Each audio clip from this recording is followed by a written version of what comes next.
if you're experiencing a stuck loading screen while trying to install EAFC25, follow these steps to troubleshoot and resolve the issue. Step 1. Check system requirements. Ensure that your device meets the minimum system requirements for EAFC25. This includes checking the operating system, processor, RAM, and graphics card specifications. Step 2. Restart your device. Sometimes, a simple restart can resolve loading issues. Close the game and any other applications, then restart your device to clear any temporary glitches. Step 3. Clear cache. If you're on a console, clear the cache by turning off the console and bugging it for a few minutes, and then plugging it back in. For PC, clear the cache through the game launcher or by deleting temporary files. Step 4. Update game and system. Make sure both your game and your system software are up to date. Check for any available updates for EAFC25 in your console or PC operating system, and install them if necessary. Step 5. Reinstall the game.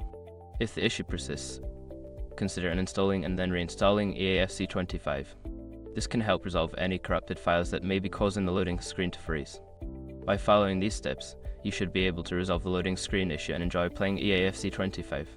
If problems continue, consider reaching out to customer support for further assistance.